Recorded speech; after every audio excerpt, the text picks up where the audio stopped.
Hey, what's up, Street Talks? It's the Eric Kim from the Eric Kim Street Photography blog. So, I wanted to make a quick video talking a little bit about what settings I like to use when I'm shooting street photography with either, you know, a rangefinder, a Leica, a DSLR, a point and shoot, a micro four thirds camera, whatever.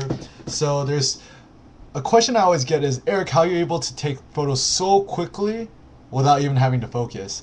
So I actually was able to figure out how to do this through the idea of zone focusing.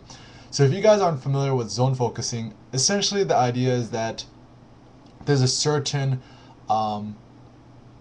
depending on what aperture you're using. For example, if you're using f16, it allows you to have a much deeper depth of field, whereas if you're using a smaller f-stop like f1, you have a very small depth of field.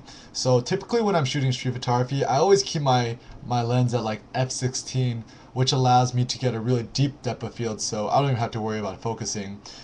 And after setting my camera to f16, I always pre-focus my camera to a certain distance, which kind of allows me to know is, okay, generally speaking, I shoot from around 1 meter away, so everything between me 1 meter and a little bit in front and a little bit back is going to be in focus.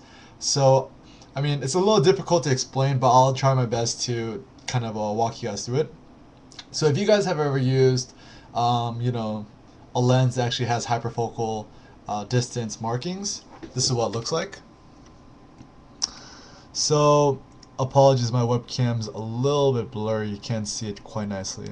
So you can see on the camera there's all these little focusing marks, and you can see here are all the aperture numbers. So it goes from 1.4 all the way to f16, and here you could adjust your aperture. So I have it set at f16, so you can see the f16 number starts from all the way here and the number in the little arrow in the center shows essentially where you're pre-focused at. Let me use a pen, this might be a little easier. Oh man, this webcam is actually backwards, so it's a little difficult. So let's say I'm pre-focused at, let me pre-focus it, at now 1.2 meters directly in the center. So if I'm shooting at f16, it'll mean everything from here, which is around 2 meters, all the way to 0.8 meters, everything there is going to be in focus, assuming you have a stationary subject. And you can see if you move your focusing, it's going to change what's going to be in focus or not. So for example, if you keep it pre-focused at around 2 meters, you can see everything from 1.2 meters all the way up to infinity is going to be in focus. So I know that not everybody's camera or lenses have these focusing scale or hyperfocal distance marks.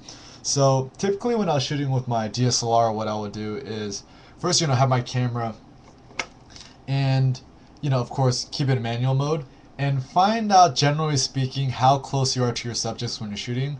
Personally, I'm about 1 meter away when I'm shooting, so you can see when I'm shooting at 1 meter, everything from 0.7 meters to about 1.7 meters is going to be in focus. And the benefit of this is that, let's say my subject's a little bit further away or a little bit closer than I'm used to shooting, I don't really seem to mind because they're more or less relatively going to be in focus.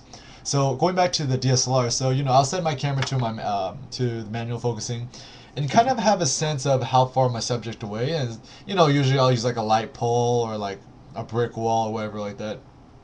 Put the camera to manual and just focus and see how how close you are, and then you'll take a look at your setting and then like, okay, it's about there, and you'll just keep it there.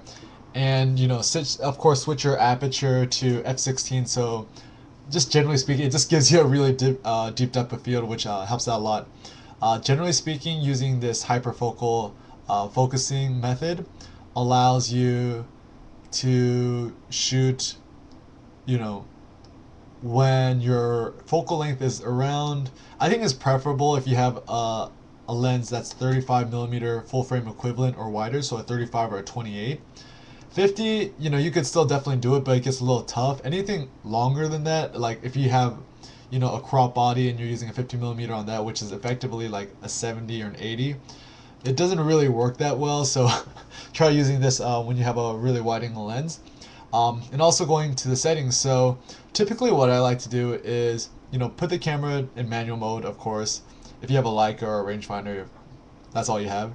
And, set it to f16.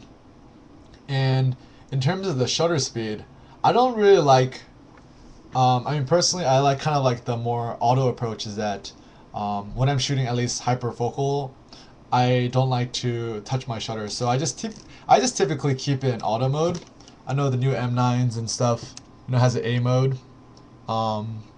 And if you're shooting with like a Canon, it's AV mode, and if it's a Nikon, it's A mode, I believe. The benefit of that is that, I've had a lot of instances in which I miss really great photo opportunities because I'm shooting in manual, and then like suddenly it becomes really dark and suddenly it becomes really bright, and it just totally throws off my exposure. However, shooting with manual is of course very rewarding, and if done well, it gives you really great results. However, if you're still not that comfortable shooting manual, I would still just keep it in aperture priority mode, and that's what I typically do anyways. And in terms of your ISO, this is really important to keep your ISO really high because you effectively need a shutter speed of around 3/20ths of a second or faster if you want to get a moving subject and have them in focus. And also one thing to note as well is that this only works well when it's kind of bright outside, when you have enough light.